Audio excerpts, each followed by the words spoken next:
नमस्कार किसान भाइयों, मैं ब्रजेश और आप देख पा रहे हैं गौ ज्ञान विथ ब्रजेश। अभी बहुत दिनों से गौ ज्ञान की बातें हो रही थी, लेकिन आज मैं पहली बार कृषि ज्ञान की बात करूंगा। लेकिन हम क्या बताने जा रहे हैं आपको, इससे पहले आपसे अनुरोध होगा कि अभी तक अगर आपने हमारे चैनल को सब्सक्राइब नहीं किया है तो सब्सक्राइब करें, लाइक करें और बेल आइकन को दबाना ना भूलें। और सबसे महत्वपूर्ण बात कि अगर आपको मेरे लिए कोई सुझाव हो या कोई जानकारी लेनी हो तो कमेंट अवश्य करें। मित्रों, हम मनुष्य हैं, तो मनुष्य को बेसिकली सबसे पहले क्या चाहिए? भोजन। हमारी मानवीय सभ्यता दो मूलभूत आधारों पर टिकी हुई है, वो है कृषि और पशुपालन। तो हम पशुपालन को लेकर चर्चा करते रहते हैं, आपके साथ बातें करते रहते हैं। लेकिन आज मेरा मन क्या कि मैं वीडियो बनाऊं कृषि को लेकर, और खास करके ऐसी कृषि जिससे हमारा जीवन चलता हो। मैं बेसिकली पशुपालक किसान हूं, लेकिन हमारे घर के बगल में हमारा एक छोटा सा बगीचा है। उस बगीचे में कुछ फल के भी पौधे हैं और सब्जियों के हमने एक कह सकते हैं आप संग्रहण करने का काम किया है कि हमारे दैनिक जीवन में क्या क्या सब्जियां लगती हैं और उसको हम क्या कर सकते हैं जैविक खादों के माध्यम से, बिना पेस्टिसाइड फंगिसाइड के स्प्रे का। और सीजन पे आमतौर पर आप देखेंगे कि मार्केट में महंगे सब्जियां मिलती हैं और जब उसका सीजन ना होता है तो फोर्सफुली अत्यधिक मात्रा में पेस्टिसाइड फंगिसाइड को यूज करके हम उसको उपजाते हैं। लेकिन अभी हम आपको विंटर सीजन में जबरदस्त क्या हो सकता है, किचन गार्डन कह लीजिए, बारी कह लीजिए, कृषि कह लीजिए, गार्डन कह लीजिए, जो कह लीजिए, आइए मैं आपको दिखाता हूं।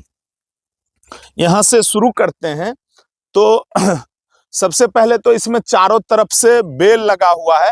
आगे जो बेल फरा है उसका पौधा मैं आपको दिखाऊंगा। और फर्स्ट लाइन में ये आप देखेंगे तो ये चना की बुआई हो रखी है। ये चना की बुआई है। इससे आगे साग भी आएगा चना का, और उसके बाद जो है साग के बाद इसमें फिर फली आएगा, तो उसका हम लोग कचरी खाएंगे। होली के आसपास ये चीजें होगी। उसके बाद आप देखेंगे कि ये पंक्तियों में सौंफ का पौधा लगाया गया है। 100-200 पीस सौंफ का पौधा लगाया गया है, जो सामान्यतया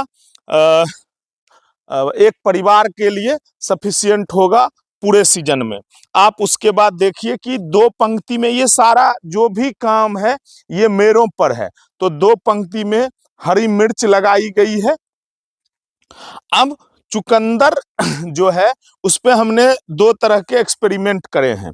एक क्या है, ये चुकंदर जो अभी आप देख पा रहे हैं, ये चुकंदर की बीज सीधी बुआई की गई है। ये चुकंदर का बीज हमने बोया है। हम देखते हैं कि इसका साइज क्या होता है।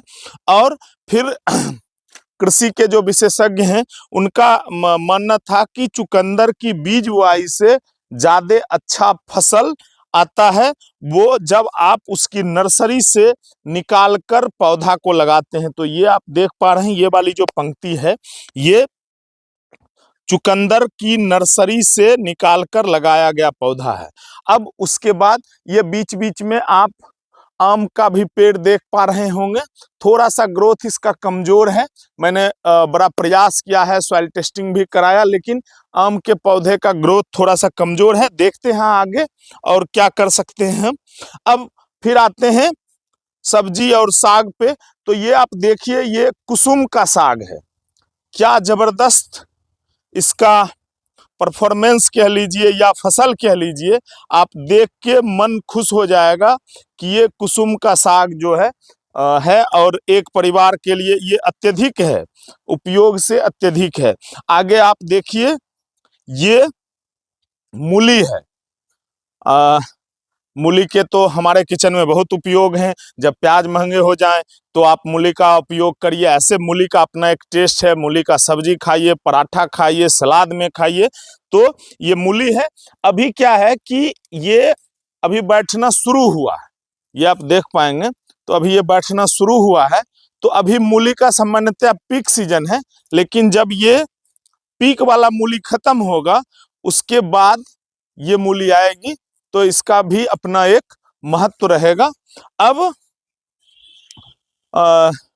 उसके बाद आप देखिए कि दो पंक्ति में हमने मेथी लगा रखा है।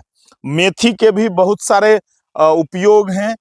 इसका हम लोग क्या करते हैं कि किसी भी सब्जी के फोड़न में मेथी डालिए तो उसका एक अपना महत्व है। मेथी का पराठा खाइए, मेथी का साग खाइए, और पशुपालन में भी मेथी का एक अपना महत्व है। गाय को सूजन हो गई है या इस तरह की कोई अगर चीजें हैं तो मेथी का उपयोग हम कर सकते हैं। फिर एक पंक्ति में मूली है। अब आगे इधर दिखाना चाहेंगे तो ये क्या है कि फिर दो पंक्ति में सौंफ लगी हुई है। दो पंक्ति यहां से वहां तक सौंफ भी लगी हुई है, उधर भी और इधर भी। और उसके बाद ये इसको बोलते हैं ठरिया का साग। ये अभी जन्मा है तो ये साग भी अच्छी होती है, प्रोटीनस साग होती है, तो हम लोग उसका भी उपयोग करते हैं। उससे आगे आप ये देखेंगे तो सब्जी, सलाद, इवन भगवान के प्रसाद में उपयोग आने वाली हमारी जो सब्जियां हैं, गाजर, ये भी बहुत अच्छा है। और सबसे अलग क्या है कि हमने हर एक चीजों को बेड पे लगाया है ताकि इसकी निराई गुराई और भी चीजें जब उखाड़ना हो तब ये आसान हो। उससे आगे आप ये देखिए, ये फिर अब आप आ जाइए धनिया। तो ये भी जबरदस्त चीजें हैं। हमारा किचन धनिया के बिना तो बिल्कुल आप कह सकते हैं कि सफलतापूर्वक किचन चल ही नहीं सकता है। इसके अपने एक टेस्ट हैं। आप कोई भी सब्जी बनाइए ऊपर से डालिए, कोई भी पराठा बनाइए इसके बिना अधूरा है, आप चोखा बनाइए इसके बिना अधूरा है। और धनिया के चटनी का तो कोई जवाब ही नहीं है। और गाय भी जब बच्चा देती हूँ किसान भाई, तब उस समय धनिया के पत्ते को हल्का सा रोस्ट करके और अगर हम गायों को देते हैं तो सूजन में बड़ी कमी आती है। तो ये दो ढाई पंक्ति में आप देखेंगे, थोड़ा सा दिखाना चाहेंगे दूर से भी, ये दो ढाई पंक्ति में धनिया है। अब उसके बाद समझिए कि आयरन टॉनिक, चाहे खुद खाइए या पशुओं को खिलाइए, लेकिन इस खेत में इतना नहीं कि पशु को खिलाया जाए, खुद खाया जा सकता है। पालक, पालक का पराठा बनाइए, पालक का साग बनाइए, किसी भी सब्जी में पालक डालिए, पालक पनीर बनाइए, पालक मशरूम बनाइए, पालक का कोई भी सब्जी हो, पालक आलू ही बना दीजिए तो पालक सबके साथ फिट बैठता है। इतना जबरदस्त ये पालक की फसल, फिर धनिया और फिर पालक, इस तरह से हमने कॉम्बिनेशन बनाया है। अब अभी हमने क्या किया है कि आप देखेंगे तो ये धनिया के पंक्ति के बीच में भी हमने बैगन का फसल लगाया। अभी जस्ट रोपाई हुई है 2-3 दिन पहले, तो बीच बीच में हमने धनिया लगा दिया है।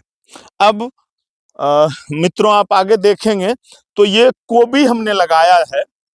ये गोभी तब होगा जब मार्केट की गोभियां खत्म हो रही होगी, जो अभी पीक पे है, गोभी बड़ा सस्ता मिल रहा है मार्केट में भी सामान्यतया से।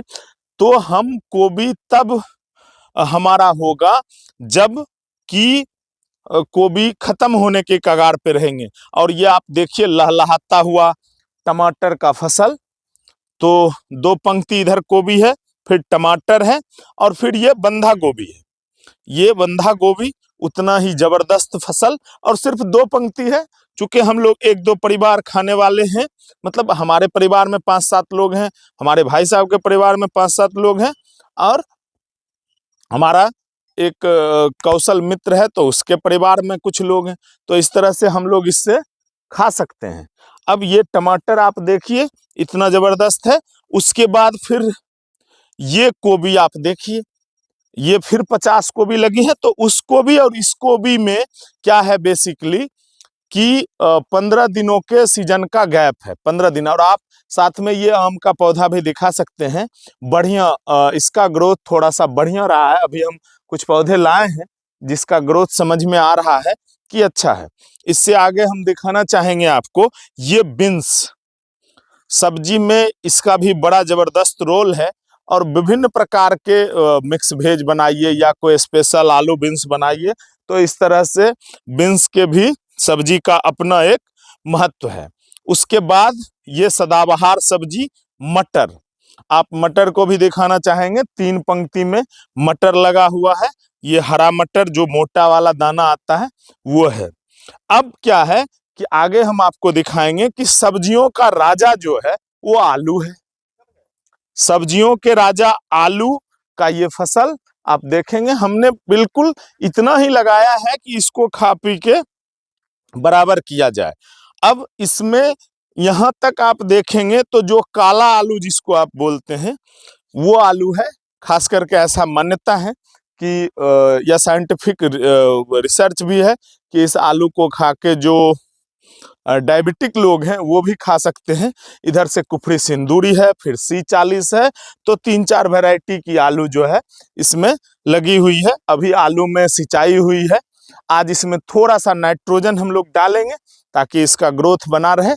और आप देख सकते हैं बाकी लीची है, 2 आंवला के पेड़ हैं।